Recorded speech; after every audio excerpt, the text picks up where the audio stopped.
It's Mondays with Mikey and Murf. We talking victory and maybe a playoff berth. Yo, it's a good time. Let's go. Because it's Mondays with Mike and Murf. You know, it's Mondays. Victory Mondays with Mikey and Murf. Yo, here we go. We got a big win. Number one for Gruden. He's in. He's feeling good. The media is very excited at this point. Will they tear him down or won't they know? All I know is I need a Voltron toy from the toy show. Who cares? What am I rapping about? I don't know. It's Monday with Mikey and Murf. He's Murf. We're talking good times in Raiders dirt. We having a good time, you know.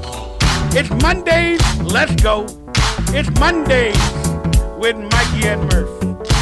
What's going on, Raider Nation? It's your boy, Mikey Raider. I have not been able to remember words or rap or anything for since yesterday. Because that victory just freaked me out. My brain is all jumbled. And Murf, it's Victory Mondays. Yes, it's fantastic, Mikey. It's about dang time. The last time we had a Victory Monday was almost a year ago? Well, not on Mondays with Mike and Murf. We've never had a Victory Monday. But I mean, just as Raider Nation as a whole, man, it's been almost a year. So it's nice to be here on Mondays with Mikey and Murf after a win, talking about this big W that we got against the Cleveland Browns. It's a beautiful thing, Mikey. It's a beautiful thing. And in honor of this beautiful thing, y'all, I just have to do it. I just got to do it, Murphy. Here we go. I'm going to play it. Thank you, God. Victory! That's right. It's a victory. I had to play it. Murph. It's my favorite show. I love Johnny Drama. Johnny Drama from Entourage, man. We needed this victory. He said it best. He said, "Oh, thank God. Victory." Oh, my gosh. Raider Nation was going to be in full-blown meltdown mode if we'd have gone. Not only was it bad enough to go 0-4, it's bad enough to go 0-4 against the Browns, and it's bad enough to go 0-4 against the Browns, who have won 2 games in 2 years, and they're coached by former coach Hugh Jackson. Mikey, it would have been a disaster if we had lost this football game. There's a lot of controversy going into this game that we're going to discuss in the headlines. But you know what? We needed this win. And it was well-deserved. And a lot of Raider Nation left the game before the comeback victory. I'm a little salty at that. If I paid $200 for a ticket to a game, regardless if Derek Carr threw interceptions and we're down by 14, guess what? I'm sticking around for the knife attack in my heart. I'm staying there. I'm with you, dude. And, I don't understand. Look, I have left games early in my life. I've left minor league baseball games. I've left hockey blowouts. I've left some games at times in my life. And usually it's because at the time my kids were young and we had an hour drive to get home and it was already 11 o'clock at night. So therefore we leave a little bit early. That way we could get home and get the kids to bed at a halfway decent hour. But this was in the afternoon. You had nowhere to be. Why are you leaving? And you're right. And I've certainly never left an NFL game because it ain't cheap to sit there, especially to go sit down. Now, granted, the black hole stayed populated. No one left out of there. But a lot of these other sections, a lot of these other fans, where do you got to be that you got to leave so quickly? And, and then the last part of it too, Mikey, is this team is only going to be in Oakland for maybe the rest of this year. This is your maybe last time to ever see them at the Oakland Coliseum. Where are you going? I went to the game in week 1 because it was probably going to be my last time to ever go to the Oakland Coliseum. Definitely my only shot to ever sit in the black hole. Dude, we stayed until they kicked us out. The security folks came by sweeping the area and were like, okay, you got to go. That's how long I stayed. You know what I mean? Where are you people going? What are you trying to get away from so fast? I get it was rough, and I get it was a tough watch there at the end, but, man, stay there. Come on, Raider Nation. We're better than that. You know what the truth is? The diehard Raider Nation stayed, and then I don't mean to be rude to my own L.A. fan base, but the hip culture of the L.A. people are you know what? The Raiders are losing. Let's get on out of here. Let's go eat some sushi. Let's go do some yoga. The Raiders are losing again. Let's get on out of here. I'm man, that's $200 that I don't even know if I'm going to have next month for my rent. You get it? My headlines, breadlines, deadlines, or my rent. Well, and I'm staying for the game. And Dodger fans are notorious, right? They show up in the third inning and they leave, take some selfies, and then leave in the seventh inning, right? Like that's always been a notorious Dodger thing. But seriously though, like if you're going to speaking of the Dodgers, are they winning? They're like in a Major League Baseball race right now, from 1 to 4. What's the score, Murph? Look it up. I don't know. Dodgers and Rockies. I'll look it up for you, Dodgers and Rockies. But I'm more worried about the A's who are going to play on Monday night. Wednesday night. Wednesday. Tonight's Monday night. Yeah, you're an Oakland Athletics fan. I'm a Dodger fan, so whatever. Yeah. Let's get into that. While you're looking that up, let's start the show officially. Thanks for being here on Victory Mondays. It's time for the headlines, deadlines, breadlines. Murph, I would always stay at a Raider game because that is rent money right there. I'm always going to stay. Hey, Mikey. Yes. Bottom 7, Dodgers 5-0. Let's go. Maybe the Dodgers win the division. All right. I'm not a big baseball fan, but whatever. All right, it's time for the headlines. Gruden, the 2.0 era, got started with his first win in an overtime shootout versus the Browns. And I just got to do it again, Murph. You can hate me.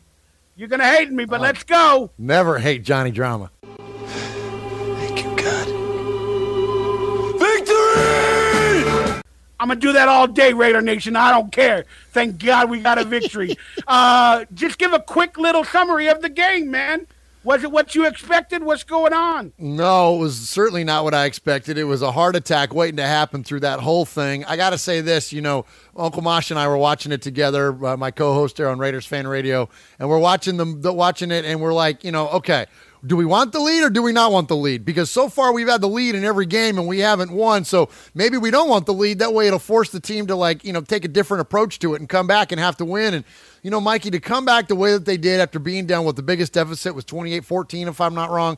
That was just amazing. And I think the resilience that the team showed, we talked a lot about it last week, that the players aren't complaining. There's not dysfunction in the clubhouse. There's dysfunction in the way that the games are turning out as far as wins and losses, but there's not dysfunction in the clubhouse. This team is still bought in. They still have faith. They still have each other's back. They still have the coaching staff's back, the organization's back. It's like everything is healthy other than the fact that we're 0-3. So that, I think, there was no more evident than in this game. The team certainly didn't give up.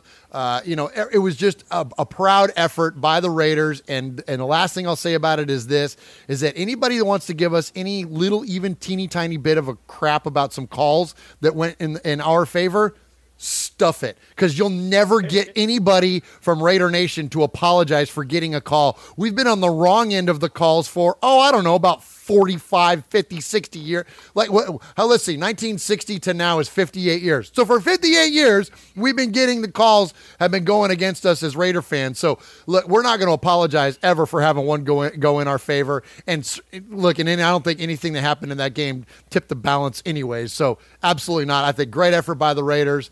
Look, we needed it, Mikey. Like you said, we absolutely had to have this one. Overall view, quick synopsis. You guys saw my post-game review, but look, it was a well-needed victory. We needed it to shut the media up. They needed it to shut my anger up because, I go crazy. Murph. Everything bothers me if we don't get a victory. Oh, I hadn't noticed. But you haven't noticed? Oh, well. But long story short, man, the team's offense is doing what Gruden said it can do. Yeah. Whether we got the victories or not. We got a top 5 offense now in the league. I wish he would focus on defense or learn how to focus on defense a little bit with transactions. But that being said, they put it all together this week. Every week for the first 3 to 4 weeks, a certain player was the standout. This week, when they needed it the most, Derek Carr became 2016 Derek Carr. He had confidence, and then he was throwing it to everybody that was available. So maybe they put it all together this week, and Derek Carr going against Baker Mayfield, because Baker Mayfield had all the confidence and the swagger going into this game. Maybe it rubbed off on Derek Carr late in the game, and I truly am proud of that. Yeah, no doubt, and he's the real deal, and the Browns defense is the real deal. We'll get to it, but this was not, look, it wasn't the win we all wanted. It was exciting as heck. It was fun to watch, and it was fun to be invested in the game, but of course we would have liked to have blown out the Browns, but I don't think this is the Browns team that you're going to blow out anymore, so great win. Kudos to the Browns, man. They handed it to us, we took it, and we got it. But whether we got it correctly or not, Again, that's going to be debated for a lot of people because apparently the fans of Cleveland, which are just like Raider Nation, we're so used to losing that we complain at every referee call, and we've been on the sides of bad ones and good ones. But there's a lot of controversy into this game because Raiders are going to Vegas. That has a gambling aspect with it. The Raiders were the spread was 2.5. They made the spread when they were down 42-34. Did the referees give them the game? Why did the referees go to overturn the first down that they already called on the field? Again, we can debate it till the cows come home whether it was right or wrong, and we're just going to talk about that for a split second. But we don't have to talk about this story, but it's funny. Cleveland police issued a warrant for the referees who they claim robbed the Browns during the game. I'm sure it's a fake warrant. It has to be because it can't be real, but apparently Cleveland is just as hurt about this index reversal card game. I call it the index card reversal game. You don't need an index card, but to reverse it, you got to go to the replay. They had to go to the index card against us to prove somehow it was a first down, and this is going this. So, I don't know. Do you think it was a first down? Do you think Cleveland got robbed? I'm going to show some proof in a minute, but and there's the one camera angle that shows Carlos Hyde, and he's clearly down, and he's clearly short of the marker, and so and the one main angle they were showing on TV didn't look conclusive, but then you get the one that's right down the barrel of it, and it's pretty obvious that he was short of it. But I think it's funny, and Uncle Mosh and I were talking about this during the game. We're like, the only team that's more snake bitten than the Raiders is maybe the Browns because they've never won anything, and we were on the good end of it back in Red Right 88, but it's just funny how things work out, against Cleveland, against the Browns, because they are. From that picture, it looks like a first down. It looks like there, but then you look at Carlos Hyde, and he looks like he's clearly short. Do you have that next? I do. I kind of went into my bag of tricks. There you go. A lot of people think his elbow hit.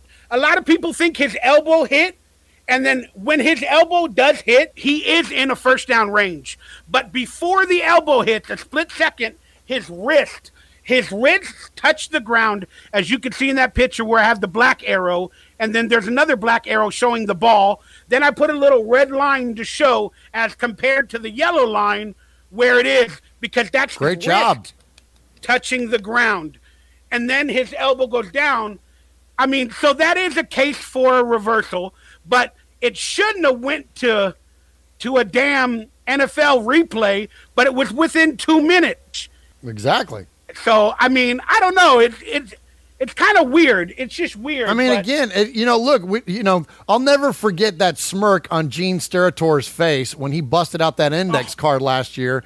On Sunday Night Football. That was embarrassing. I was embarrassed for the league. I was certainly embarrassed for the Raiders, and that it came down to that. So, that's what I'm saying. Things like that, you're not going to get us to apologize for this. And, frankly, it was the right call. Now, Cleveland can gripe and complain and moan all they want, but this is the right call, so we'll take it. See, look, Murf.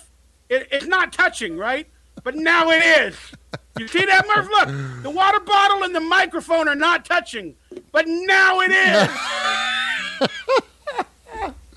Ridiculous. Oh, ridiculous. So, look, I'm proud as hell that they reversed it. It's an index card reversal game for me. We got it. But I will admit, on that play with Derek Carr, he did fumble the ball where they knocked it out of his hands before. Yeah. I'm gonna say that. Right, but Derek then Carr did fumble the ball. But then we also got an early whistle on Marshawn, where he's correct. And look, and this isn't the first time this has happened either. The reason why he hauled off and kicked the ball, which I don't blame him one bit for doing, because obviously that frustration finally boiled over. It's because they do this to him all the time. They do this. He gets the quickest whistles. It's like he runs unlike not only anybody in the NFL right now, he might run unlike anybody we've ever seen in the NFL, certainly on the short list, small sample size. So you got to know that you can't just be blowing the whistle on Marshawn because he doesn't stop. He doesn't stop. And they want to stop the physicality. The NFL is trying to get rid of the physicality. Again, I don't agree with it. But if they're going to, if they would let Marshawn Lynch do beast mode runs all the time and let the physicality continue, if they let that happen, then people would say, well, why don't you let it on the quarterbacks? You get it? You're right. You're right, and that's where. So you're right, and the call on Carr that was questionable at best. It probably shouldn't have gone in our favor. But so then you have this other one to go 1-1 with it. So I think overall, man, we'll take it. We'll take a W, man. We'll take a W, mate. Look, like I said, I'm proud. Cleveland, you fought your asses off. I'm sorry that you agreed or disagreed with that call. But looking at it from the other side, we're Raider Nation. We got the call, man. All right, y'all. Check it out. Looking back at Colin calling us a dumpster fire and predicting us to be 5-11, looking back in week 4, is or was the media right from your perspective? We said no back then, but now that they got rid of Khalil Mack and some other situations are going on, I'm just asking your opinion, Murph. No, and, hell no. I mean, it's not even close, man. The idea of a dumpster fire, look, a dumpster fire was Jamarcus Russell. A dumpster fire was we had the 10-year anniversary of Lane Kiffin being fired from the Raiders and the famous press conference with Al Davis. And we actually have one of those writers, Phil Barber, who was in the room, is on Raiders Fan Radio this week. And he just wrote an article on that 10-year anniversary of that firing. That was a dumpster fire. Like, you want to know what a dumpster fire is? That was it. Jeff George, in the midst of a 4-12 season, running around the Georgia Dome, yelling at Falcons fans, calling it the George Dome prior to John Gruden's arrival. That was a dumpster fire. Like, this is not a dumpster fire. Again, there's no infighting. The team is healthy. The organization is healthy. Is the wins and losses what we all want it to be? No, of course not. But losing does not equate dumpster fire. Dumpster fire is when things are spun out of control. No, but they said this before all of the losing. And that's why I'm getting your after opinion. No, but no, and absolutely not. No, is a losing record a dumpster fire? No, not by any means whatsoever. Is it ideal? No, but that's not what when you think of dumpster fire, that means things are out of control. It's trash burning. Well, there's nothing trash about our team right now. You know what I mean? It's our win-loss record isn't great, but it's not trash. Come on now. Look, I'll be honest. For week 1 and 2, maybe 3, before the victory, I was starting to think, man, maybe they were right. Again, the predictions of the wins and losses, maybe they're right. I don't care. But calling us an actual dumpster fire, no. When I have to take my blinders off or my anger or my hatred, I got to look at the offense being top 10. We're not fighting in the locker room. We still seem to be, fighting for victories. So it is not a dumpster fire. I mean, it's a little scary and hectic at times. And the rebuilding process, which we are in, at least on defense, is a little bad. But to say we're a dumpster fire, I think they're completely wrong. I agree. And you hear coaches say all the time, you can never get too high and you can never get too low, right? And in this NFL, as fans, it's hard for us to not be prisoners of moments. But I think if you really want to maintain your sanity as a fan throughout the course of a season, you can't be a prisoner of the moment, because just when you think you got it figured out, things change. Everybody was ready to write off the Patriots last week, and all of a sudden they go in and they blow out the Dolphins and assert themselves as the kings of that division once again.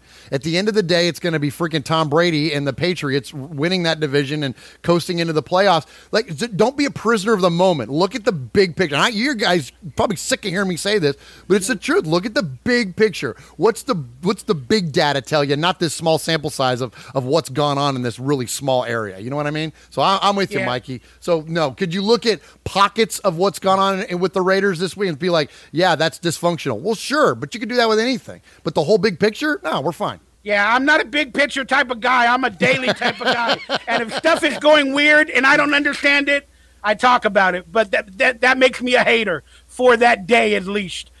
Silver and Black Nation, I want to give a shout out. Just want to represent. I've been checking out your news feeds and all that, and I want to thank you guys for your hard work for the Raider Nation. They posted a picture of Gruden finally showing empathy. Like, I've been asking for Gruden to show empathy for like 3 weeks, and he finally started to.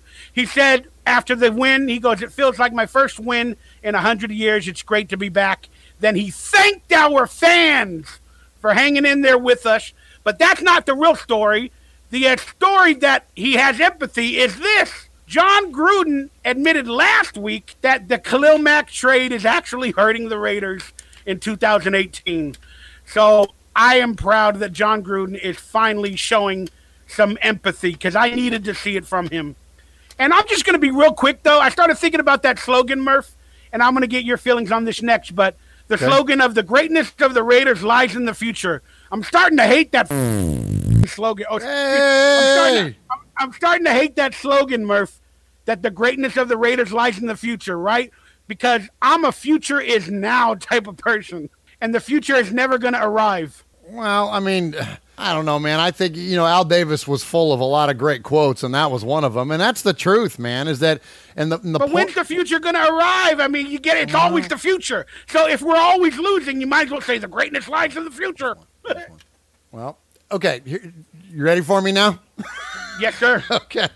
All right. So, Al Davis had a lot of great quotes, and that was one of them. And the point of that is that you can't look in the past. And this goes for a lot of things in life. You can't look behind you. You got to look at what's ahead of you, because if you look in the past constantly, then you're going to live in it, and you're never going to grow. You're never going to progress. And so, look, does that mean that things always work out? No, but you can't live back there. You can't live in that. And so, look, John Gruden admitting that the Khalil Mack trade hurt the Raiders in 2018, he's not wrong, and I don't think any of us ever, even the ones that the biggest Gruden apologists, and you can put me at the top of that list, ever thought that it wasn't going to hurt the team, because just like what we talked about last week, here's the thing about Khalil Mack. He didn't suck. He didn't all of a sudden like he's going to go to Chicago and get worse, and in fact, he's gotten better. Like, yes, the Raiders had a full understanding of the fact that this guy is a once-in-a-lifetime talent. They get it, but the idea that you're going to invest $90 million guaranteed dollars in him,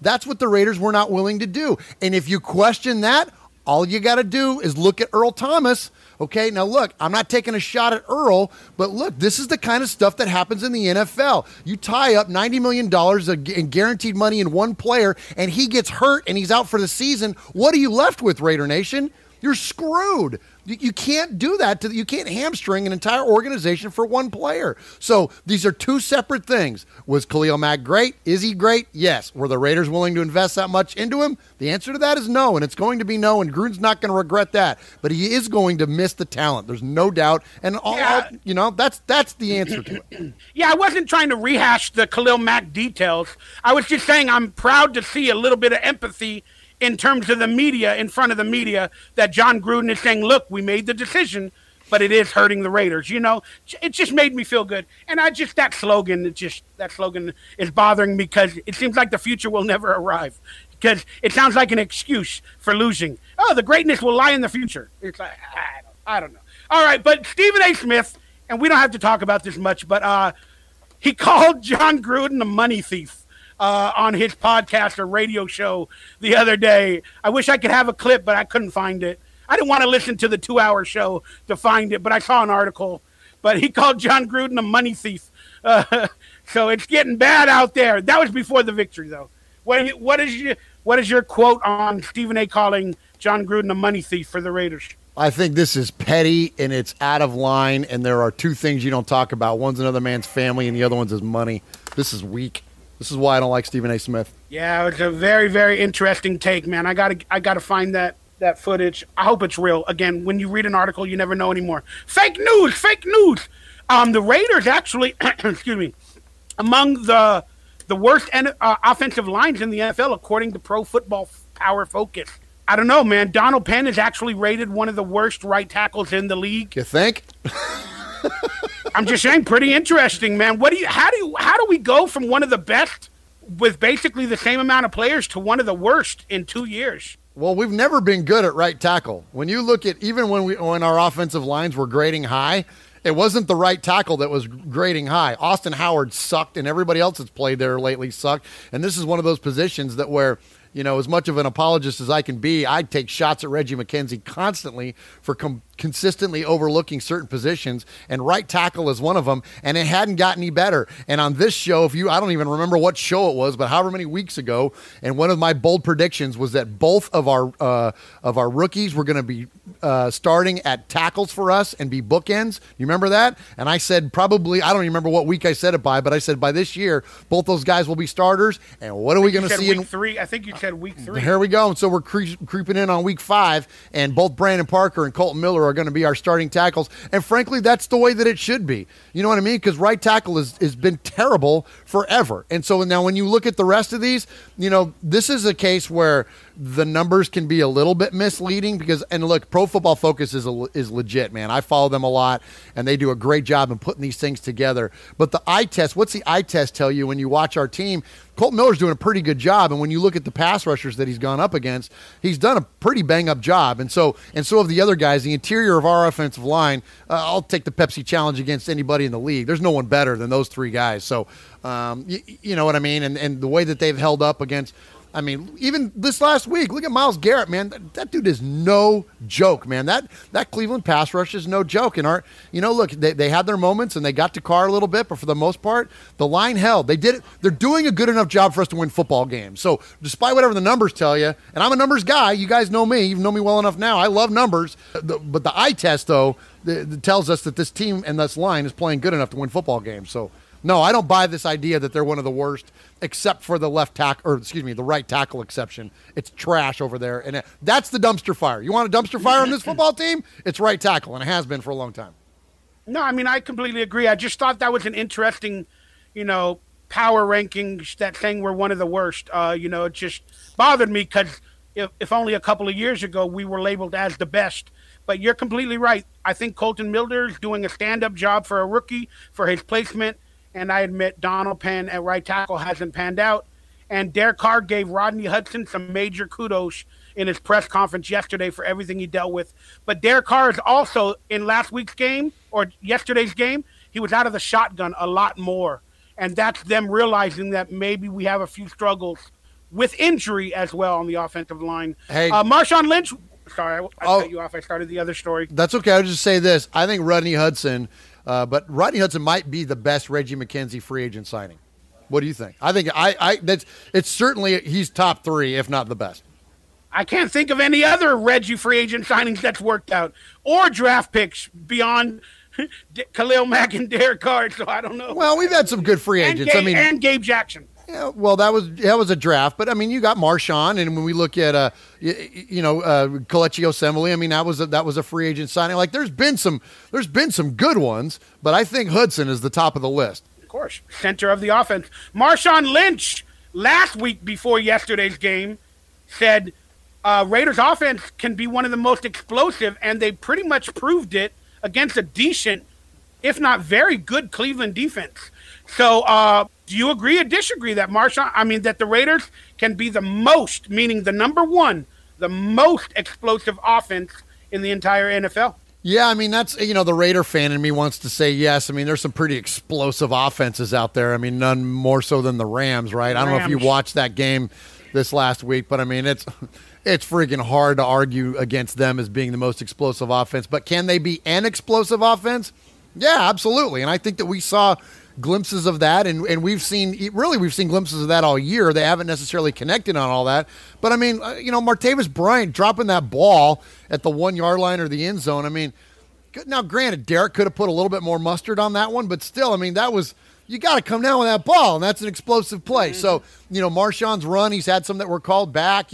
Including this one, when we got the early whistle, that could have gone down because I think they classify an explosive play as 20-plus yards, right? Anything over 20 yards is considered an explosive play, or at least that's how some coaches evaluate it. So, yeah, I think they could definitely be up there. They have the potential for it. Look at Jordy. He had 2 explosive plays in the first quarter against the Dolphins. So, yeah. We already are one of the most, but it said can be the most. Yeah, I don't know. Until the Rams do something different, I don't know if but the most, even with my biggest, fan blinders on, it's hard to ignore what the damn Rams are doing. But I would say, yeah, they can certainly get up there. Again, I guarantee you Sean McVay and Gruden are sharing a little bit of coaching strategies now that the Week 1 Monday Night Football matchup is officially over. And hopefully Gruden can be a clone of McVay, and McVay was a clone of Gruden back in the days, but the roles have been reversed. Thank you, Raiders Wire, for your news, associations with the Raiders and all your articles. I wanted to give you a shout out because you guys deserve it. All right. Again, this is all before the victory, but it's very interesting. Let's listen to this statement from some experts about Gruden versus Rich Gannon and Derek Carr? I'm going to give you 1 point. John Gruden does overcoach the quarterback. It's a little psycho to me because it gets a little scary because he's the guy you saw on TV is not the guy you see behind the scenes because he is a son of a you-know-what behind the cameras, off camera. And with Rich Gannon in Oakland, you know Rich because you played with him, but you came the year after. But he's an older quarterback. Yeah, that's what I'm saying. He's more established. He knew what he was. Rich Gannon would give it back to Gruden like, no, we're going to do it this way. And John backed off Rich because Rich knew how to play. Right. He didn't have, I don't think he had Derek Carr's talent, but he knew how to play the game. But, Skip, the difference is those old school quarterbacks, everybody got coached like that. These new guys, you can't they're not built like that. Yeah. Long story short, it's still the Gruden, or can Derek Carr and Gruden coexist? And they said that Rich Gannon would give it back to Gruden back in the days because he was older and a veteran, and today's athletes are a little insecure, cannot handle the pressure and all that. And I tend to agree, but right now, because we got a big victory, it's working. But in the long term, do you think Carr will be able to handle Gruden? Yes, and he doesn't even have to handle Gruden. I mean, by all accounts, according to John Gruden and Derek Carr, the two guys that are involved and invested in this, the relationship is great. They learn so much from each other. They're happy with the production. Gruden is the first one to defend Derek Carr. Carr is the first one to assess what's going on and how their relationship is and what. Like, I'm going to trust them. I'm not going to trust those morons, Skip and Shannon. It's headline grabbing. It's clickbait. It's those guys. I'm not even going to dignify them with that stuff. It's just silly. But it made a little bit of sense about Rich No, Gannon. it doesn't. It being doesn't. Being a veteran and firing back at Gruden. No, I enjoy that back and forth. That's like me and you. It's good for the team. You get it. Both the players don't have a power structure where one has the power over the other, and that's why I like that they mentioned Gannon and Gruden went at it. And I would hope Carr and Gruden can get to a relationship like that where they go at it with each other out of mutual respect. But I just hope it happens. But that's not Derek Carr's personality. That was Rich Gannon's personality. Rich Gannon is a red ass. Dan Marino was a red ass. Phillip Rivers is a red ass. There's a lot of quarterbacks out there that have What's a red ass? I'm sorry. What's your definition of a red ass? Somebody that's just I didn't understand that. Like gets all fired up and like gets all beat red in the face and gets all like ah. Like that's a red face. Why an ass though? Why an ass? It's a red ass. I don't know, Mike. It's a term. I don't know. Google it. I don't know. But that's these guys' personality. That's not Derek Carr's personality. Now Stop being a red ass. But Murf. Stop being a red ass. Keep cutting me off, and I'll get there. But it's not the. That's not Derek Carr's person. And it's not that he's not fiery. It's not that he's not invested. It's not that he doesn't, come running off the field and do that thing where he's like, he does that bear thing. He's a fiery guy. He's just not going to be an in-your-face, argumentative type guy. Look, some guys get away with that. Some guys don't. That's not Derek Carr.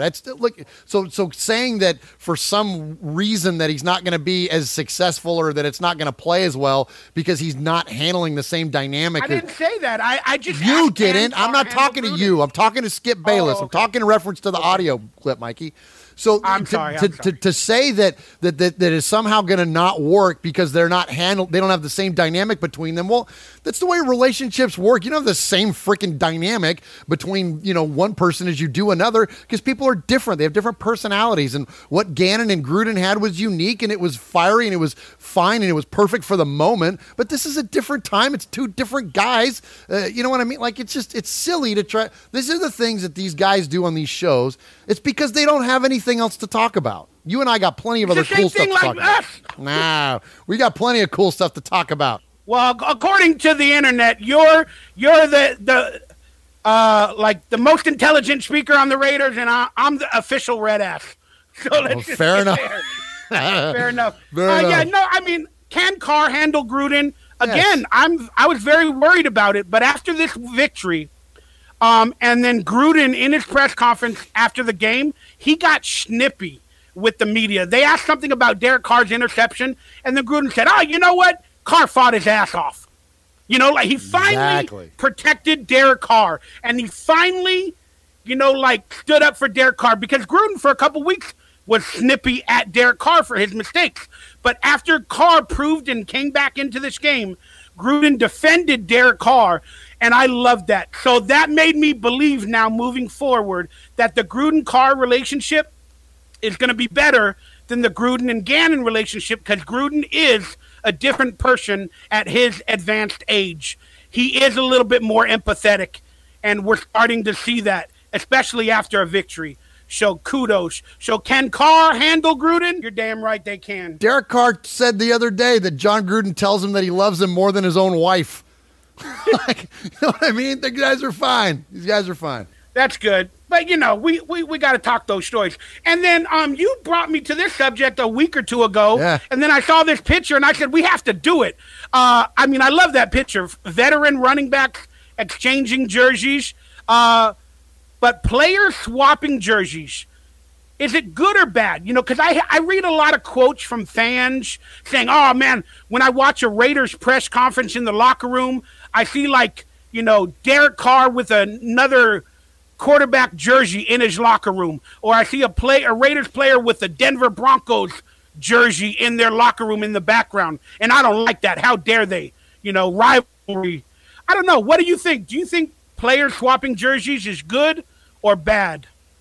Yeah, I mean, these guys are fans, or not fans. These guys are friends outside of, you know, the game, and I think the dynamic of the NFL is a little bit different than what it used to be once upon a time. And that, yes, you still have heated and hated rivalries. You saw it last night with the Steelers and the Ravens. I mean, there's no two teams that hate each other more than those two do. But yeah, I mean, you know, to have two legends here, like, and I'm not using that term lightly, you know, two legendary players like Frank Gore and Marshawn to swap up jerseys, like Hall of Famers. Yeah, Hall of Famers. I mean, I don't see anything wrong with that. I mean, you know, if that's their buddy and they're going to treat it like a souvenir and hang it up in their fan cave, then, you know, why not? And, you know, little bit different, obviously a lot different of a dynamic, but we did this at the week 1 game. The Raiders fan radio guys, myself, and the Pillaging podcast guys, another Raiders podcast out there.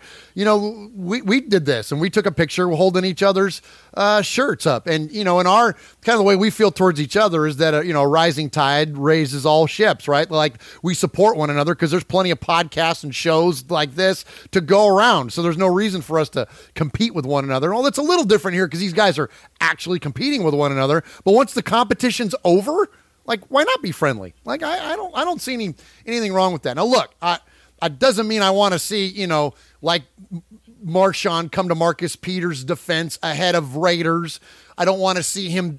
That's the kind of stuff I don't like. Like, don't, in the moment, don't be defending another team before you defend yours and all that. That I didn't like, and I'll still be critical of Marshawn as much as I love him. That what he did that night, that was he crossed the line. And as a fan, that I didn't like that. That you don't be sticking up for Chiefs, man. Like that, we don't roll like that. There is still hatred between these two teams. But once the things are all said and done and everything's settled down, then whatever. I don't think it's a problem. What do you think? I think it's great. I mean, it's like collecting shoes. To some people now, you know, they want to collect jerseys. They want to collect all that other stuff. And let's be honest, the NFL, you know, a lot of players think they deserve more money, this or that, or they don't get what they want from the NFL. What another way to, you know, add some income to your bank account? Why not get a Hall of Famer or a jersey signed by the other player of a team after every game? And then if you need money and you're broke in the future, you can go to eBay and sell that stuff. You know, that's a $1,000 jersey right there. But it's also maybe for their collection that they're going to cherish the memories of playing against that amazing player. Maybe they'll frame that jersey, put it in their, you know, their game room or their man cave and represent it to the world. And I love seeing it, but I just don't know why I see it in the locker. It's like they leave it in the back of the locker for the entire season till they collect all 12. And then they take it home. I would take it home that night. That week, I'd get it framed. Yeah. I'd put it on display. But yeah, I think there's nothing wrong with it. I wish I could do it. We need to exchange jerseys, Murf. Well, hey, you know what? Whatever shirt you got on, we'll trade the Voltron shirt for the River Sun shirt. Rival Sons, absolutely. One of my favorite new bands. Fantastic. Hey, this is my favorite band. Remember Voltron? You ever watch Voltron? I do. I like the Tigers better than the Cars. I like the Tigers Voltron. See, you're a fan. You know the difference. The cars were the original Voltron in Japan. People think the Tigers were, but that's when Voltron came to the States. But yeah, the cars were the original Voltron. But yeah, I love the Tigers. The black tiger, the green tiger, the red tiger, the yellow tiger. Yeah, I guarantee you there's some color of the rainbow that's a little pissed off at Voltron, and they're going to make a political statement about it. You didn't represent beige, Voltron. You didn't represent beige. You're racist. You're racist, Voltron. I'm sorry, that was funny. All right, let's get into the game review from our perspective while we look at stats. Gruden gets an amazing overtime win in a shootout versus the Browns. There's your game leaders. Baker Mayfield, Derek Carr, over 400 yards, 58 times attempt passing, 4 touchdowns. Probably 3 of them were in the fourth quarter. But my goodness, he said he was tired after the game. And then Nick Chubb, how did he look so good on 3 carries? My goodness. Quick thoughts about the game leaders, Baker Mayfield? Yeah. First off, tell me once again how bad of an idea it is to start all these Raiders on my fantasy football team in your Raiders Super Fans League. Who's the super fan now, except for me, the guy that starts all the Raiders? And I won this week. You won last week, I think. You won last week, too. And I won this week 181 to 113. Who's the super fan now that's got all the Raiders on their dang team? All right, so... So I say this though. So yeah, I mean it's obviously dominant all the way across the board. I am 4-0 in that league as well. I just want to let you guys know that. Congratulations. And I don't have all Raiders, but I'm 4-0. Yeah, aren't you starting Chiefs and Phillip Rivers and stuff? Shut up. So anyways, this was amazing. I mean, of course, anytime you get an overtime game, you typically see a lot of stats because you have all the extended play, so they get extra time to rack them up. But I'm not going to use this as a platform to say I told you so, but not speaking to you, the proverbial you. But there's Nick Chubb is the guy. As far as the running game, I was kind of hoping the Raiders would take a look at this year. And now, granted, our draft is shaping up to be pretty good, so PJ Hall kind of a little bit still remains to be seen on what that he looks like as a second rounder. But I was hoping with all the running backs that were in this draft that the Raiders would take one of those guys. And, living down here in SEC country, I saw a lot of Nick Chubb play at Georgia, and he was a guy I knew was going to kind of fall, that if, you knew who the higher guys were going to be. And so this wasn't surprising to me. And I'm not using this as an opportunity to say I was right, but I'm pleasantly surprised here to see that he's got these kind of numbers. Not granted, I don't like it that he did it against our Raiders. What about Mayfield? Is he deserving of the number 1 pick from your view? Looks like it so far. I mean, these guys are certainly coming into the NFL a lot more ready than they used to be. And, when you look at the high-level draft picks here lately, they're all performing pretty consistently compared to what it used to be like. It seemed like in the old days you had to get 2 guys would get drafted early, and one of them would be good and one of them would suck, right? Andrew Luck and Robert Griffin, Peyton Manning and Ryan Leaf, right? You get one that was good and one that was bad. Well, now you get these guys, you get 3 or 4 guys, and all of them are good, or 3 out of the 4 of them are good. So, and Baker looks like to be the best of this crop certainly so far. So, yeah, I mean, going back to the leaders or whatever, Derek Carr. When he throws over 40 times and puts the game into his hands, he wins more than he loses from my perspective. And Marshawn Lynch, man, every week he's getting better, more carries, and I like what I see from him. Give me a quick thought on, look at this. Look at the total yardage. I mean, look at the turnovers. Look at the time of possession. We've won every week, the time of possession every week, and we're over 425 yards every game. My goodness. Yeah, I think that this is a symptom of the rules of the NFL. You think about players like Dan Marino and those guys, even Brett Favre early in his career. These guys would throw for 6,000 yards in today's NFL, man. I mean, you look at these numbers, they're just staggering. And at this rate, and look, if they don't start addressing the idea of giving defense some power back, we're going to have nothing but Hall of Famers come out of these current quarterbacks. You know what I mean? It's just craziness. That's funny. That's so true. Look, the NFL, again, it's like me with YouTube. I notice certain titles work and get more views. The NFL is like offense sells games. And the NFL's ratings have been going down, whether it be politically or any other way. So they want to create games like that Arizona game a few years back in the playoffs. They just want offense. And it's starting to show up now because the past 3 or 4 years they've been, putting all those rules into play, and it's really being proven.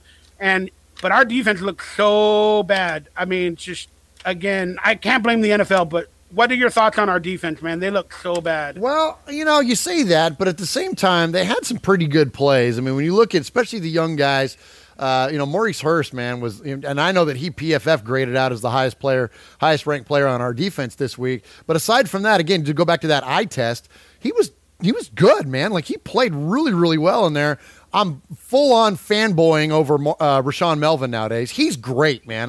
Talk about a free agent signing. So give Reggie kudos there. I didn't hardly know anything about Rashawn Melvin when he played for the Indianapolis Colts, and all of a sudden now, like, this guy's like our best corner. Of course, Conley's playing well too. Now we're getting Darryl Worley back this week also. But I think that I'm pleasantly surprised by a lot of the way our defense is playing. When you think about, we've had suspect corners literally for like 10 years. So, or however long it's been since Nnamdi and Stanford Route left. So, that was like the last time we had like a good 1-2 duo at corners. And now these guys, man, they're playing well. So, I don't know. I like it. And now, granted, they're giving up a lot of yards, but so is everybody. And that's the thing is that, again, so not looking just at the Raiders in a vacuum, but look at what's going around the entire league.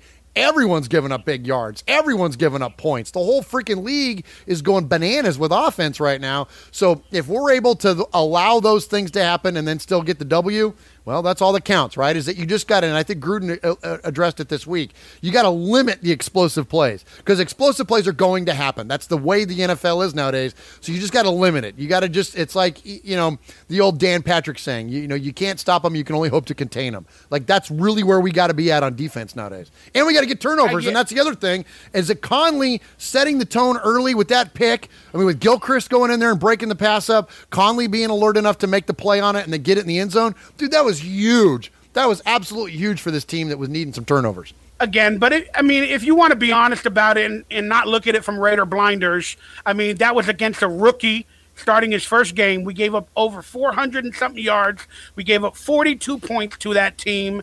The Conley interception could have been considered a give me, whatever. It doesn't matter. He got the interception. But still looking at it with blinders on, our defense, Baker Mayfield had a lot of time. But he's good, man. I'm with you. There was a few plays in there where they were a little bit too long to allow them to develop. And yes, our pass rush needs to get there quicker. And I'm going to keep picking on Bruce Irvin. He had a great play where he had that big sack for 12 yards, but he was unblocked. Like, I want to see him work free. Both times he got in there. Yeah, I want to see him. I want to see him work free and get to the quarterback. It sure would be nice to see Bruce do that. So I'm with you. But as far as the talent, though, Cleveland's got a lot of freaking talent on offense, man. And while Baker, yes, you're right, he's a rookie and he did some silly stuff that probably at least cost him turnovers, if not cost him the game.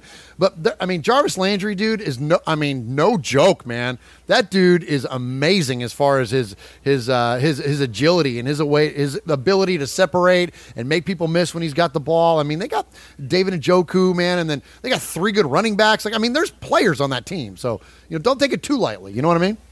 Hey, guess what, Murph? It doesn't matter in the end how good or bad our defense is. You know why? Because we got that. We got the W, buddy. Thank you, God. Victory! Because it's Victory Mondays here on the Mondays and Mikey and Murph show. All right, let's get into a little bit more details. The quarterback, Derek Carr, and the running back. These are the stats. Just quick, my perspective, 35 for 58. I do not want Derek Carr throwing the ball more than 40 times every game, but if he has to, I'm cool with it. I want him doing it out of the shotgun more. He seems to be more poised from the shotgun because with our left tackle, right tackle situation, he seems to have a better view of the field, and, he can get the ball to open wide receivers. And that touchdown, I think it was to Amari Cooper, where he threaded the needle, he looked like Brett Favre, where he just threw it in there in double coverage, through the seam. Man, you know how proud I was at that? And that's what I want to see out of Derek Carr. He was sacked 3 times with 11 pressures. And then Marshawn Lynch, I'll give my quick thoughts about him. Beasley, the 52-yard run. But I do not like seeing Marshawn run sideline to sideline. And then he's in there on screen plays. that have not worked yet. One of them broke for a little bit, but again, I would rather see on those play calls Rashard or a quicker speed back from sideline to sideline. But albeit I'm saying Marshawn Lynch is taking over in the running back position. I don't even know if we have a backup worthy of Marshawn Lynch at this point. But I want a Todd Gurley type, one of those. But we don't hear my thoughts on Derek Carr and Marshawn Lynch. Yeah, we should all be so lucky. I mean, the running situation. Yeah, we should all be so lucky to have a, Todd Gurley or Lev Bell or something like that. Those are, rare players, rare talents, Ezekiel Elliott, whatnot. I'm with, Marshawn is he's the most fun to me. He's the most fun player to watch, not only on our team, but maybe in the NFL. Like, he's a blast to watch play the game of football, man. Like, if you can't appreciate his style and his passion for the game, then I don't know what to tell you, man, because there's just something special about what he's doing on the football field. And I'm with you as far as, there's not an alternative on our team. And we saw Doug Martin follow Marshawn Lynch more than a few times in this game. After Marshawn did something significant, they would come right back with Doug Martin, and it's a big drop off. And Martin had a couple of halfway decent runs, but for the most part, man, it's pretty. What do you have, like 6 carries or something? Like, yeah, it's no, but look, Doug Martin 5 carries for 11 yards, and one of the runs was 6 yards. That was the most electrifying play he had all game long, right? So, yeah, nothing exciting there. And I'm with you as far as getting Rashard open in space. That's not, Marshawn, there was the one play where they I'm trying to remember exactly how it went down. But the point is that he doesn't need to – he's not an elusive guy, right? Like, that's not his game. That's not what he does, where Rashard does do that. But then if you put Rashard and you sub him in that situation, aren't you kind of tipping your hat a little bit to what's going on? So I think there's something to be solved there as far as that goes. But in terms of just lining up and running the football, and I love what Gruden and the offense did in the game when Penn went down and Parker came in. You notice they put Lee Smith in, who's already having a good game, but they put Lee Smith in there to cover up Brandon Parker on that right side. And look, Lee Smith is basically a 6th lineman as it is, so he was out there to help the young fella, and we were just pounding the football with Marshawn, man. It was beautiful. That was great. That was absolutely fun to watch.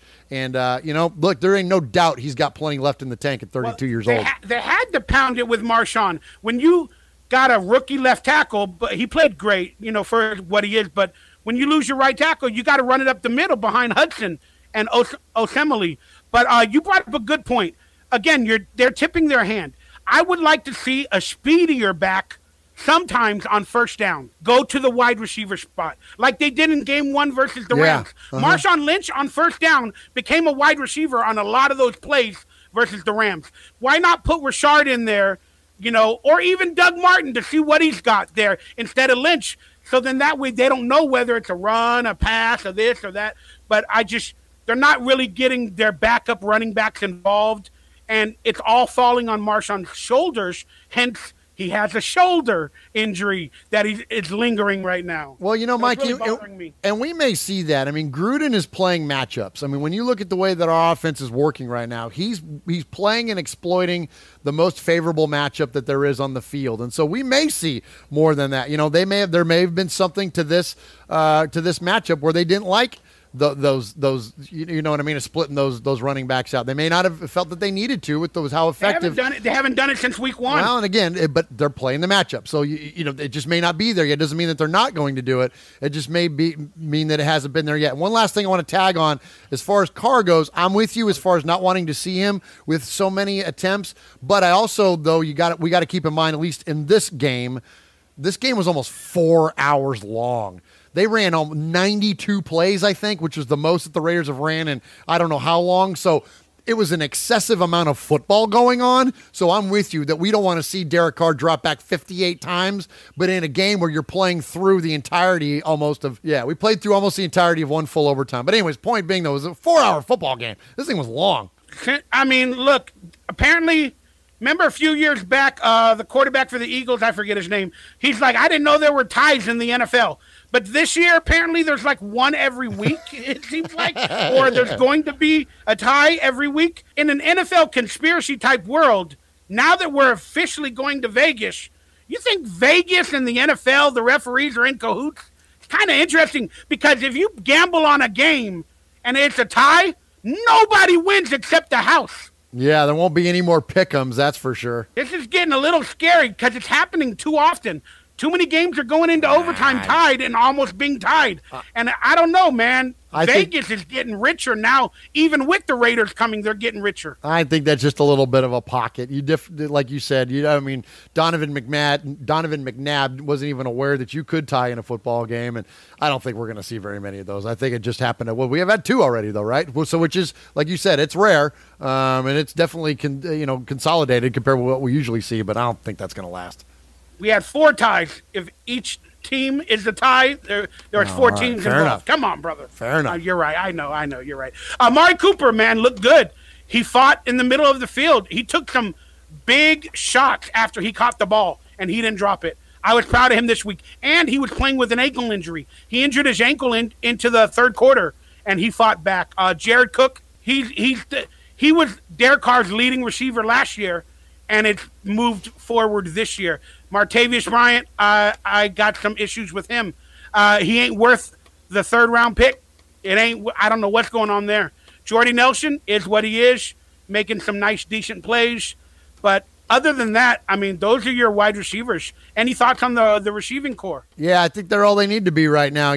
Coop's still getting a little bit with the dropsies. Of course, Crabtree has them still, too, after watching last night. So I don't feel as bad about letting him walk. But, yeah, Coop's still got to get that figured out, man. And I'll tell you what, something that was nice to see, and I'm glad they're doing this, and hopefully this is something that they're going to continue to see a favorable matchup on, is that Cooper played in the slot a lot, and he worked the middle of the field a lot. And I think that his hands, at least I don't have a chart on how often he drops a pass, but just my eyes and just my overall recollection of how he's been as a player, he drops a lot less of those passes inside the hashtag or inside the hash marks, right? In the slot, probably. Right, yeah, that's what I'm saying. Like when he's working the outside of the field, that seems to be where he drops the ball. But when he's working inside, his hands are pretty solid, and so not only that is one case, but then also he's such a precise route runner. Like, I mean, he just made. Of course, this wasn't on the outside, but he made T.J. Carey just look terrible on that one sluggo, man. I mean, he ran that sluggo and freaking annihilated TJ Carey on that route. But anyways, point being though is that Cooper working in the middle more. I like it, man. And he seems to be more consistent, and he's just really why not have him be the best slot receiver in football? Like, what's wrong with that? Put Bryant and Nelson on the outsides. Let those guys work it. We saw the fade route finally work. And why did it finally work? Because you got a veteran guy that's a lot more aware and capable of running that play and creating that separation. So the fade route worked, where Bryant is not that guy. Cooper is not that guy. Let Jordy be that guy. Back to your thought about Cooper, maybe not always in the slot, but they should move him around more. But I like that every week they're getting better, and they're probably all learning the positions weekly. So maybe like in week 7 or 8, they're all moved around. Jordy Nelson's in the slot one time. Martavius is in the slot. Cooper's in the slot, and they're going back and forth. But Martavius, he looks good in the slot as well on the run, just like Cooper. But Martavius can't win a one-on-one streak on the outside to save his life. I have not seen Martavius win a one-on-one long field down the thing too. I don't know why Derek Carr goes to him. I don't know. Whatever. There's the interceptions. Reggie Nelson got one. Old man Reggie Nelson told the Raider haters to suck it. Say it with a list. Go ahead. You could say it with a list. Suck it. I don't know. There's the defensive stats. I mean, it's a weekly who's who and what's what. But we had 8 quarterback pressures, 4 quarterback hits, and 1 interception, and a team total of 73 tackles on defense. There's our kicker stats. Matt McCrane, what's your thought of Dwayne Harris, the kick returner, punt returner, Matt McCrane, the kicker, and Townsend? Real quick, before we get to special teams, on defense, I mentioned Maurice Hurst, but how about our boy Markel Lee, man? Had a heck of a game. Markel Lee was flying all over the place and definitely is putting his fingerprints on this defense. That was fantastic. And, of course, we already mentioned how good the corners are doing. That was Whitehead had a great game. But he's starting over Derek Johnson, it seems like Markel Lee is. Yeah, he's looking good, man. And I was real proud of how – because, again, like right tackle, we've needed inside linebackers literally forever. So the fact that, since Kirk Morrison, for crying out loud. So the fact that we got guys now that are starting to bring it on the inside, man, that was pretty solid to see. All right, so then on to your so you asked about Dwayne Harris. Dude, he's got a lot more than I expected, at least in this game. He kind of turned the tide for us a little bit there with that one big return. I was hoping he was going to go to the house because, I like Jacoby Ford, but I'm sick of the idea that he was the last guy to take one to the house. So sure would be nice to get somebody else that would do it. So, Johnny Lee Higgins, Jacoby Ford, it's been a long time since we had a threat back there to return a kickback or a punt. So the fact that Harris is showing up a little bit, I thought that was cool. And then, the young buck there, McCrane, don't kick it off the dirt, Matt, but you put him on the grass, and he's pretty consistent. I had an issue with John Gruden's play calling a few times in that game. Derek Carr on the interception. Again, I don't know why Derek Carr threw the interception. One play after Martavis Bryant ran 30 yards across the middle. He was tired. Then Penn goes out, and then right away he goes to one-on-one when, Martavis Bryant can't even win a streak. That was ridiculous. That was not – I don't put that on Gruden because he doesn't throw that pass. That was all Derek Carr, man. And look, thankfully we won this game, but those are the kind of things, and I picked on Derek a bunch last week and even the week before about his lack of situational awareness. You can't do that stuff on 1st and 10. You can't do that stuff on 2nd and 5. When the game is in the balance, you cannot do those kinds of things, man. That's not good.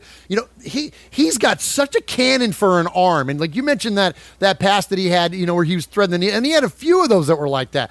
He's so good at putting it on a freaking dime, man, and he's throwing them on when he's throwing that rope. But when he floats those things up there like that, I'm like, what are you doing, man? I don't know. Hopefully we see a lot less of that going forward. Yeah, you can't float a ball unless they're 5 yards ahead of the cornerback. Yes. No, but I meant Gruden's play calling on the 50-yard field goal from Matt McCrane. It was like a 50. Matt McCrane missed a 47-yard field goal earlier in the game from the dirt. And he was signed this week, undrafted, whatever. It's just he doesn't have it yet. But then after he missed the 47-yarder, there was a big play to tie the game up or whatever, late in the fourth quarter, or I forget when exactly, but it was late into the game. And there was a 50-yard decision on 4th and 3. Oh, yes. And they almost went for it. They called the timeout, and they decided to kick a 50-yard from the dirt with Matt McCrane to tie the game up. Well, that's a bad decision with that kicker. So I think that was I'm pretty sure it was longer than that. But I'm with you as far as I think Gruden may have wanted that one back. And I think that absolutely when you saw the result, obviously, because you left them with good field position anyways, so you might as well go for it because then if you come up short, then they're going to have that field position regardless. So that's what I meant. But I think if he believed in his team, he should have went for it with Derek Carr or Marshawn Lynch. Great moments in Raiders history. We all have one, whether it be watching TV, in person, online. So I wanted to know if you thought about your one best moment in Raider history, and I'm going to assume it's from TV. Maybe not at a game, or it could be at a game, but do you have one moment that for some reason stands out in your head that you witnessed or whatever of a moment in Raider history? So give me your best moment that you remember constantly and your worst moment that you remember constantly. Do you want on the field or do you want experiences as a Raider fan, like things that went on around the team? Things that you were involved with, not that you saw in film from 1960, something that you were a part of it.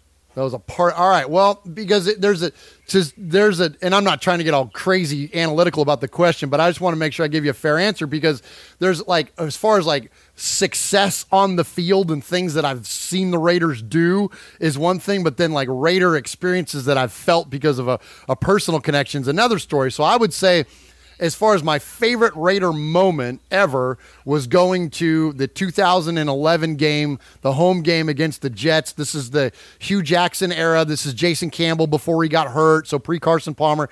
It was the last game that Al Davis attended before he passed away, the last home game Al Davis attended before he passed away. And I attended that game with a bunch of my friends and my dad and my uncle. And both my dad and my uncle, I had a lot of people that were formative in my Raider fandom, but especially those two guys were two of the biggest. And I heard stories growing up constantly about those guys going to Raider games together. And so to go to a Raider game with them, and it was also the last time I went to a game with my dad before he passed away. That is like the most Raider, like to have that connection to come full circle with those guys in that game. The Raiders won. Darren McFadden had a big old game and jumped up, and we were on the dark side, not on the black hole side, but on the dark side over there where Darth Raider is and all that stuff. And it was phenomenal. It was just an amazing experience with friends and family. And so that will always be my favorite Raider moment. But that had nothing to do with the team. That had just everything to do with my fandom. You know what I mean? Hey, you're a Raider, so that's considered a great moment in Raider history. Well, thank you. I appreciate that. I'll throw out my best moment in Raider history. It's got to be after the death of Al Davis. I was starting to make videos on Raider Central back then. You know, I had to break the news to the Raider fans on my channel that Al Davis passed away.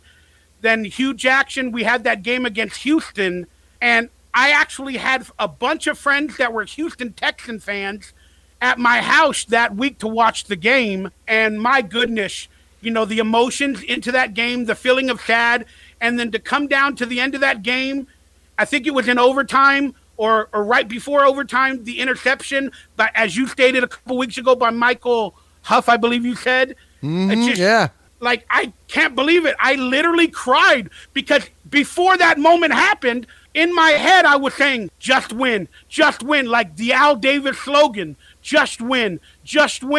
And they just won. And then that moment, like, I cheered for a victory. It wasn't the playoffs. It wasn't a Super Bowl victory. It was just to get a win in that moment of the death of Al Davis, and we did. And that was the greatest, best moment, even beyond the playoffs in 2001, that I can remember, man. I don't know. That game just sticks out in my head. I was at home, and my friends were here, and my God, they were Houston Texan fans, and they knew the story of Al Davis dying, and they wanted us to win.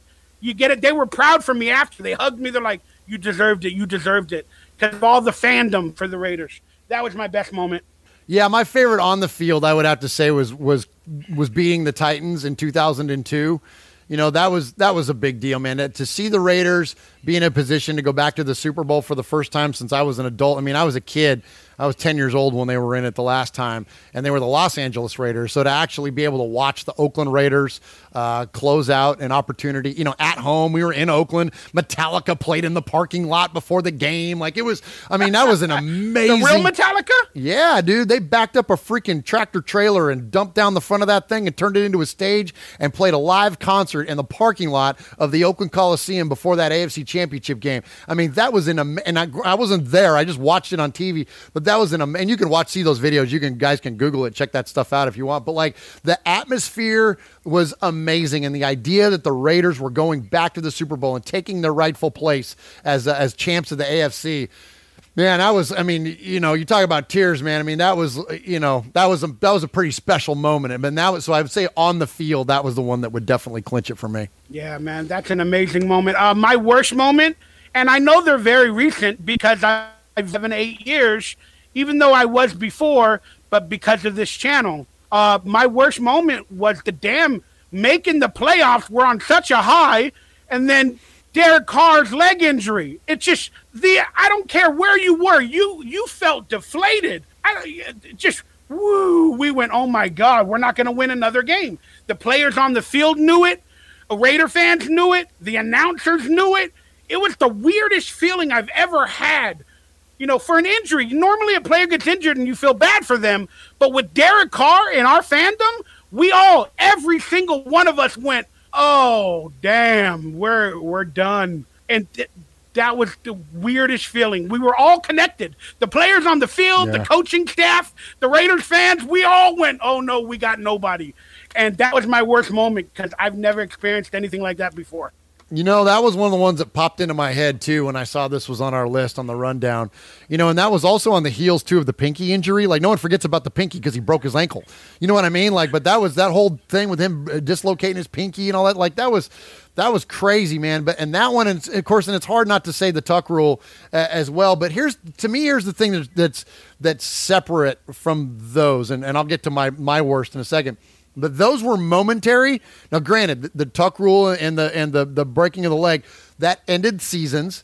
It effectively, the broken ankle did, like as you mentioned, we all knew that we weren't going to win a game again, and Connor Cook in the playoffs and Matt McGloin, all that business. So we knew that wasn't going to, it was over. It was over. But the idea going forward was still good. Like, so even in the tuck rule, we like, okay, but we'll get him next year, right? Like, we're still in a good place. So my worst is the game in week 4 in 2009 when Jamarcus Russell fumbled the football 3 times, all for losses. He had 13 attempts, had 100 yards, and the Raiders had 120 yards of total offense back in 2009.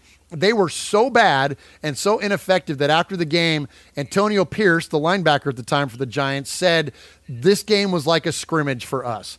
They pulled Eli Manning out in the third quarter, and he was replaced by David Carr, who rushed for a touchdown.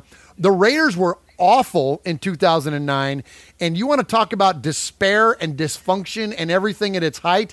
That was the dumpster fire. And as a fan, I remember watching that game and thinking, I don't know when we're ever going to be good again because we are so hamstrung by this first round pick and all the money back then you had to tie up. It ain't like now where you get a quarterback for cheap for 4 years or even 5 years. Back then, it cost you for the next 5 years if you missed on drafting a quarterback in the first round, and we missed bad, and it hurt the Raiders for a long time. And I remember watching that game thinking, we are screwed for a while, and we were. And that's why, Mikey, that's my worst moment, because it wasn't like, okay, let's get him next year. It was like, oh my gosh, what are we going to do? Like, what are we going to do? The future sucks. There is no, you know what I mean? There is no greatness of the Raiders in the future. We know we're going to suck for 5 years at a minimum. And sure enough, it was like 10. You know what? That's very, very. Look, they're all bad moments. So I ain't gonna say that's a good bad moment. That's the best bad moment I've ever heard of. But that makes a lot of sense. I do remember that time as a fan just watching it. But wow, I'm tired of talking about bad moments. Why? Because it's Victory Mondays. And you know what? Johnny Drama from Entourage, your favorite show, said it best. Yes. He said, "Oh, thank God," and then he says, "Victory." Thank you, God. Victory! We got a victory, Murf. Regardless of bad times, fights, whatever drama, we got a victory. And now, on a good note, I found this website, and I want to give props to the soldiers in arms, all our military men and women that are Raider fans and whatever. I just appreciate your service. But I found some special shout-outs to the Raiders from these military men and women, and I want to represent that with the entire nation on this platform because I have a lot more subs than their military channel does for Raider Nation to see this. So let's watch this video of the military shout-outs, and thank you guys. This is Master Sergeant Brendan Ware from the 386 Maintenance Group. I want to give a shout-out to everybody in the Raider Nation. Can't wait to be with you guys December 2nd in Oakland against the Chiefs. But until then, let's just win, baby. How's it going, Raider Nation? This is Staff Sergeant Jared Renhart, coming from Osan Air Base, South Korea. I just wanted to give a shout out to my two big brothers, John and Steven. Let's get that win today, Raider Nation. Hi, my name is Specialist Adcock. I'm here in Bagram, Afghanistan with the 101st RSSB. And I'd like to give a shout out to the best team in the NFL, the Oakland Raiders, baby. Let's go. Let's go. Just win, baby. Let's go. But it's soldiers representing the Raiders. There's a website where they put these videos out, but, it doesn't get a lot of views, so I wanted to share that with the world. Yeah, that's awesome, man. I love any opportunity to celebrate our servicemen and women. That's, if it wasn't for people like them, then people like us wouldn't have the opportunities that we do, Mikey. You know what I mean? And I am just thankful and grateful that people like that exist, that people are willing to put their lives on the line to protect our freedoms, man, is just it's an awesome thing. So thank you to you for being willing to share that stuff out. And the more we do that, the better, man. I'm down. Yeah, I know. I ain't going to lie. The guy had the flag of the logo after, and I was like, I don't know if I can show that. But I'm like, if they're going to copyright strike me, the NFL lawyers and the Raiders for showing a military man holding a flag with the Raiders logo for 3 seconds, if they're going to copyright strike me, go to hell. Evil people. Sorry.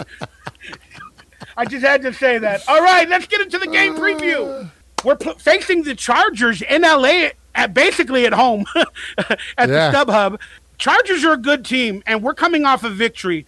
Give me some quick expectations, and what would be your game plan to a victory? Well, without Joey Bosa, I think that will certainly help, because with him and Ingram coming off the edges, I think that is a little more of a challenge for us. So to be able to, just be able to stack up a little bit and to protect one side, I think that's certainly going to help us. Mikey, is there a specific, matchup or something to exploit? The more we run the football, I think Marshawn, when he has a certain amount of carries and a certain amount of yards from scrimmage, like the Raiders are undefeated, that's kind of what we need to do. We've done a great job controlling the football, and we've done a great job of keeping offenses off the field. Don't give Phillip a shot. Keep him off the field. Keep him on the sidelines. Keep him over there pissed off, counting his kids. You know what I mean? Just let us go out there and control the clock. You know what I mean? That's what we need to do. That was a red-ass statement toward Phillip Rivers. Wow. I can't stand Phillip Rivers. I don't hate anybody, Mikey, but I really don't like Phillip Rivers. I really didn't like John Elway, and I really don't like Phillip Rivers, man. If there's somebody in the NFL that I would least like to see, it's him. He's one of those guys that I can honestly say, if I met him in an airport, I probably wouldn't even. And I'm that guy. I'm the guy to go over to people in the airport and be like, hey, I'm a big fan of your work. Can I take a picture with you or whatever? That's one guy I'd be like, yeah, okay, let him go. Well, you can't underestimate his passion. No, but he's such a tool. Yeah, who cares? He's such a tool. Cry me a river. Oh, cry me a river. Expectations, you know what? Another tough-fought matchup. The Raiders got a victory, so I hope they come out fighting. I hope they just don't lie on their laurels thinking they got a big victory. I hope they fight as hard as they did last week, because I honestly believe we're still going to struggle on defense, and it's going to be a close game. All AFC West games, I don't care who you play, how good they're playing, how bad they supposedly are, it's always a close game. Game plan to a victory, Derek Carr, 50 passes again. Maybe that's the game plan. Again, I don't know. I think if Derek Carr throws over 50, he can win the game again himself, like 2016. Any X factors or matchups you're looking to exploit? Yeah, again, I'm going to go back to Marshawn. I mean, we got to be able to pound the football. I think that the significance of this game, when you look at not necessarily the specifics of the matchups, but the overall of what this means for the teams, both teams, as a matter of fact, and their seasons. I mean, this, we earned a close one against the Browns. If we follow this up by losing on the road in the division, that's not so good. We've already got one division loss under our belt. We certainly don't need to have another one, especially with the way that Kansas City's running away with it. So in order to maintain relevance in the league, we got to win this game. I mean, and being, moving then to then 2-3, that looks a lot better than 1-4, right? I mean, 1-4 is not so good, and any of the goodwill that the Raiders earned back this week, all that gets pissed right out the window if we lose to LA. So, and as you mentioned, this is going to effectively be a home game for our team. The Raider Nation is going to be strong, all 30,000 of them that are going to fit into that little stadium. You know what I mean? So I think it's really important for the Raiders to come away with a victory here. And if they do, if we win one in the division and earn that second win, don't you feel like it will almost earn them some extra grace? Then if we do, say we drop one in London or whatever, and then we got, then there's the bye week, and it'll kind of if we do lose that game, then it kind of earns us some goodwill for the next few weeks. Where if we lose this one, Mikey, oh boy, right? What's the narrative look like for the next 3 or 4 weeks, right? It could be pretty ugly, don't you think? I mean, it's already ugly now, from every perspective. But so you're calling it a must-win. Again, every game is a must-win, especially starting 0-3. I think after the bye week, don't we have a Thursday night or a Monday night football game? I don't know. I'm going to see I get the schedule right here. Let's see. Let me crack this thing up. All right, so we have. So we got the Chargers, and then we go in. We got Seattle in London. Then we have our bye week. Okay, and then we come back for a Sunday against Indianapolis, and then you're thinking of the Thursday game, which is November 1st.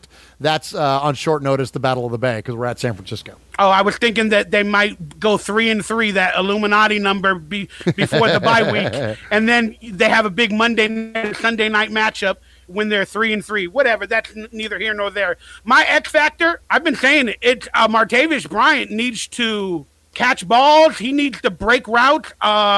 I mean, I think Seth Roberts is a better route runner than Martavis Bryant. Again, I'm not seeing what I want to from Martavis Bryant. Sorry, something's going on in my neighborhood. I don't know. There's a lot of ambulances or something going on. All right, but long story short, I want to win. I want another victory Monday, Murph. Give me your prediction. Yeah, I'm not good at these, so I'll say, gosh, such a high-scoring game. I don't know when the last time we scored 45 points was, but it's been a long time. So I'm going to say that. Yesterday. Yeah. So, I mean, prior to that, it's been a long time. So how about another, probably like a mid-range game? I'm going to say like a 28-24 win for the Raiders, something like that. These are always going to be close games against San Diego. Here's the thing that I would say. Here's my, say, a bold prediction for the game.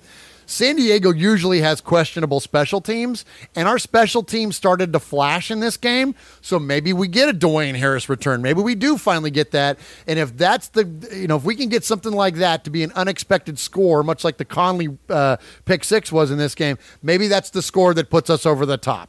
So I'm going to say it's a close game with special teams being the determining factor. So you're not going to give a score? Yeah, I just said 28-24. Raiders win. I must have missed that. Forgive me.